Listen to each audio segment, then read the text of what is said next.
Welcome to SC Traveler.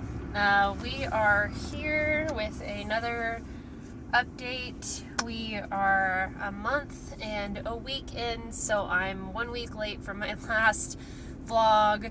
I honestly just kind of forgot, so that's my bad. Sorry about that. So we are currently in Sheridan,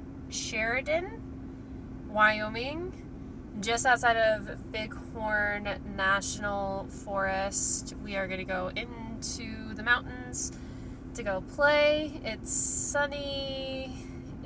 It's like sunny, partially cloudy, so hopefully no more snow. But so far it's been pretty good. I can't believe that I'm this far out. Like, it's kind of a little overwhelming at the moment, that I'm actually still here, still doing it. So I'm pretty happy about it at the moment. Just a little overwhelmed. But let's get down to the, the normal that I've been doing on this vlog. So far, we're going to start with gas prices. So far, those gas prices have been pretty consistent, like across the board. It's still the only one day in Carbondale where it was 4.2, which still blows my mind that it was even for like one day, which I will never understand for the life of me. Everywhere else, it's been 3.2 to 3.8 at the highest, which is interesting considering that there were people that I know that are like out in Oregon and California that are saying that they're still in the 5s. So I'm wondering how many of those states are still in the 5s. Because so far, every state that I've been driving around is in the 3s. So I'm not sure if that's like because of taxes or if the state just likes to, to its people. That could be possible, or if maybe there's like something going on with fires. I don't know. Whatever the situation is, it's interesting to know that there's a couple of states that are still in the 5 range, but most of the ones that I've been to so far have been in the 3 range. So I'm not sure what that is necessarily about. Here in Sheridan, it's 3.39, which is not bad. It's actually pretty okay. I was really kind of thinking that it was probably going to be in the 3.6 range just because it is further north. And someone told me that this is a small town. This is not a small town. Like, this is pretty big in comparison to other places I've been. They even got a Walmart here. They've got a Walgreens, an Arby's, a Ramada Plaza. Like, I'm looking at it. But it's surrounded by mountains. It's gorgeous, and I can't wait to go and hang out for a few days here. The only place to stay that has connection is going to be a Walmart, which is fine. I'm not against Walmart. Hopefully no one reports me, so we'll see. But so far it's been pretty nice just to hang out and like have even a place to stay for free.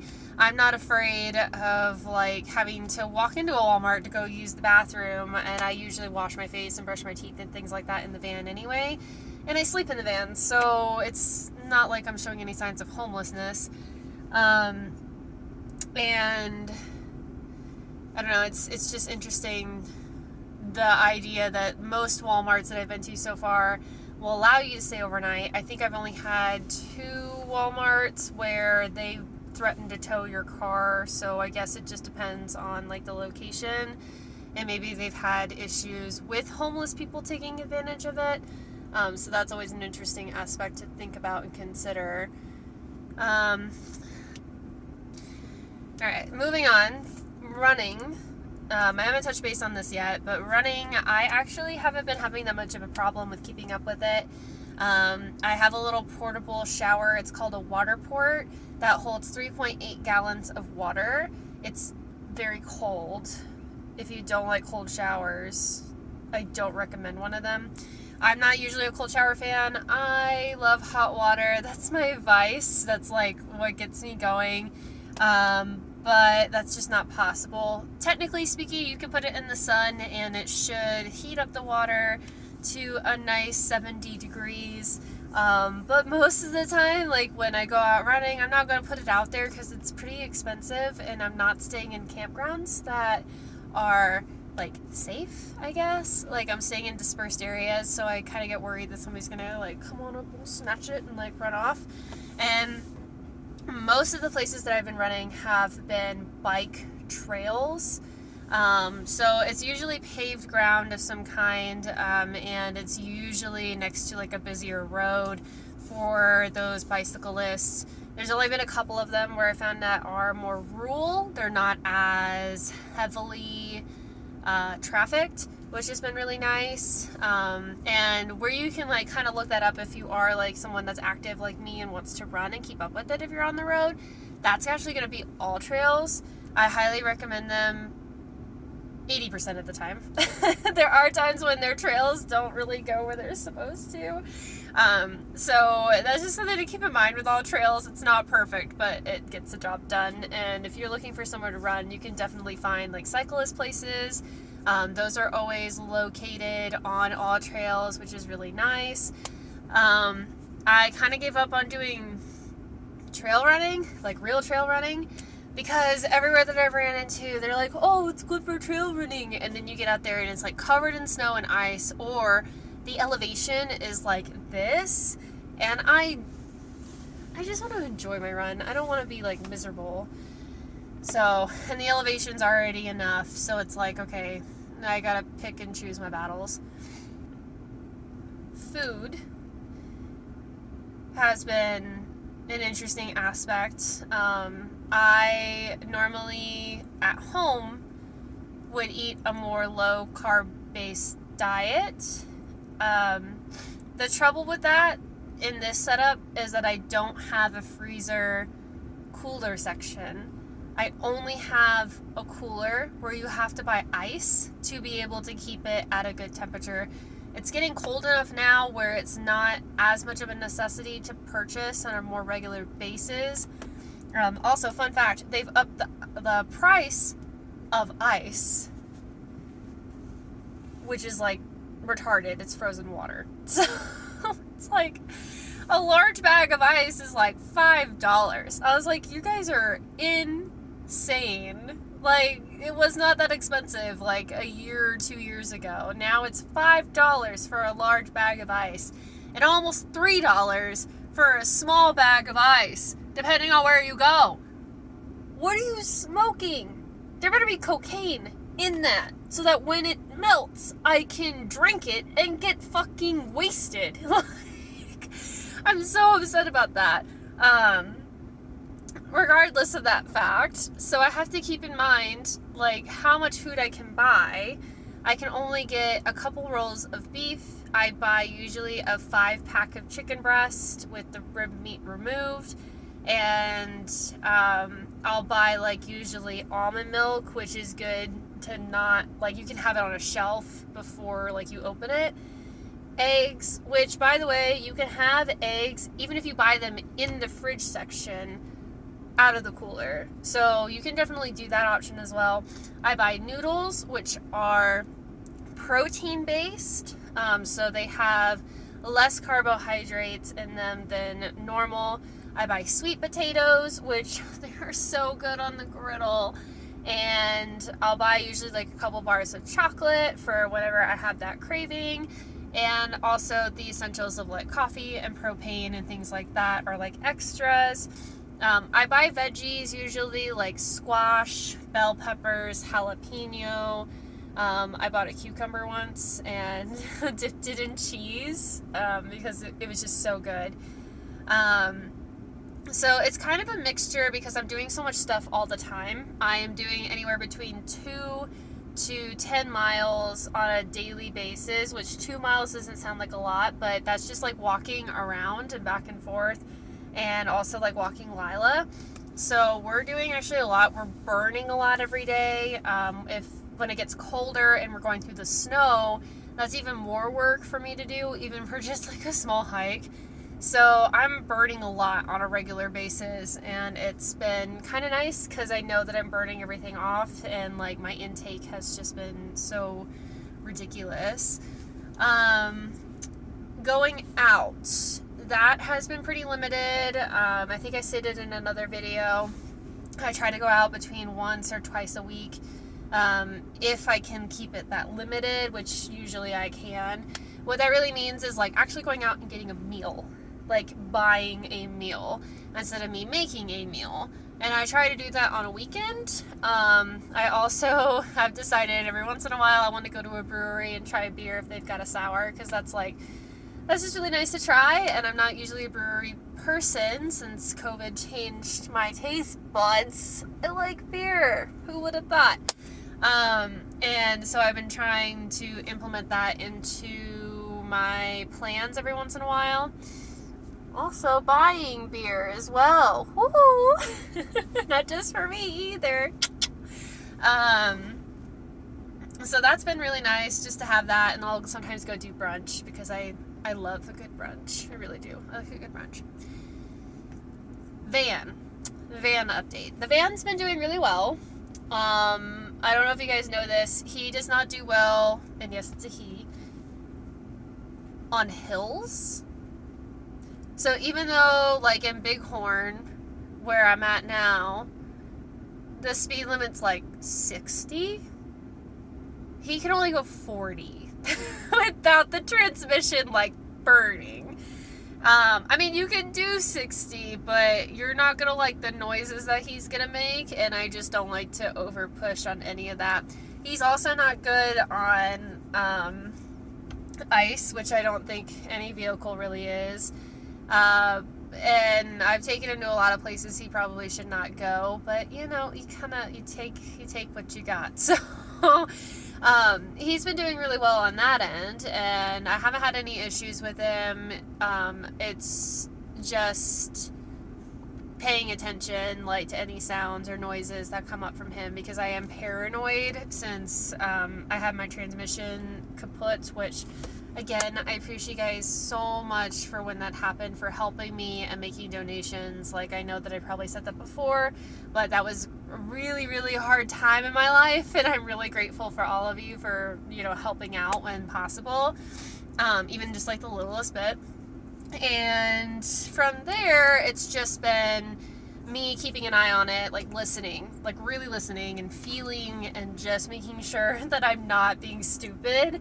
I'm not a car person. I really am not. I'm trying to widen my knowledge. Now that I'm living in it, I'm trying to understand more of it. And there's been a lot of challenges so far for myself, and I'm just trying to consume it and learn it and digest it instead of panic over everything. Of course, that also means that there's a call to the mechanic, my good old father, to walk me through if anything does go wrong, because he's the one that's worked on this the most, and he's helped me, and he also has a car that has the same engine back home. So that's been extremely helpful to have that. Thank God for fathers. Thank God. I'd be so stranded without him. Oh, I'd be so stranded. You guys have no idea. Oh, so much money I would have wasted. Oh, goodness. Let's see. Alright. Amazon. I've talked about this before. Okay. Amazon, as much as it is helpful,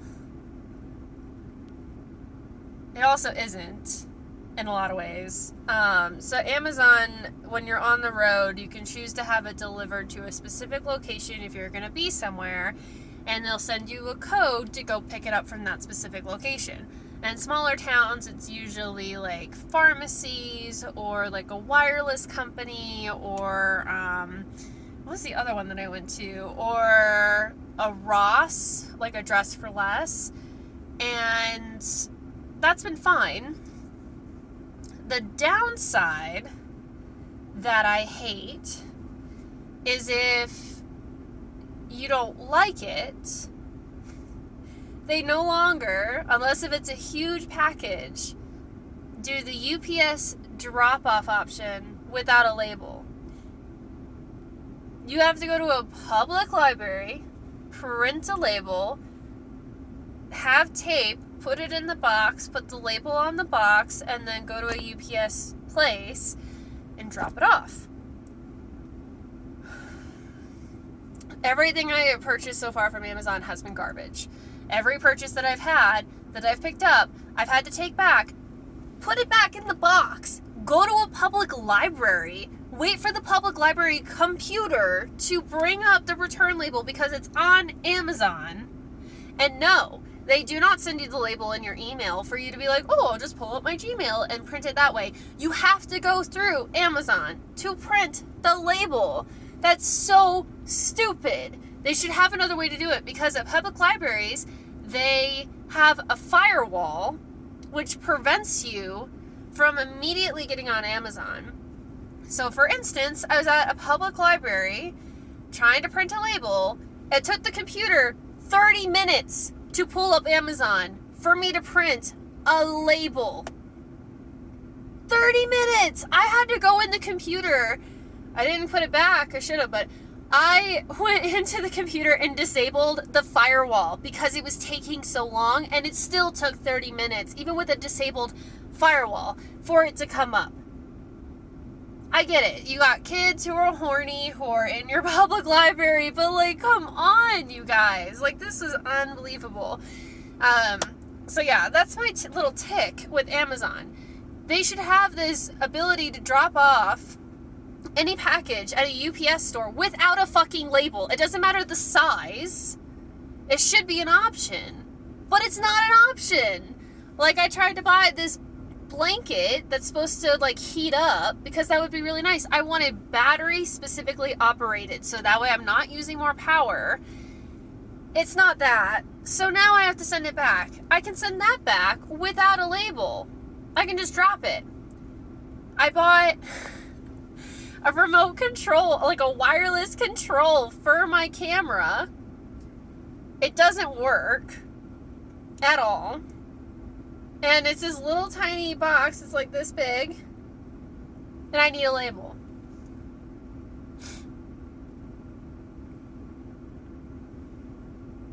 That doesn't make any fucking sense. Sorry. It just doesn't. It just doesn't make sense. So that's my little tick with Amazon, if you're traveling, to kind of keep that in mind. Like, I'm not going to go buy a printer. I'm obviously going to still go pay the 10 cents at a public library to go get it printed. But still. That was so frustrating. And it's something I didn't know until this little excursion of mine. So, that's some insight for you if you're traveling on the road and have to return things to Amazon.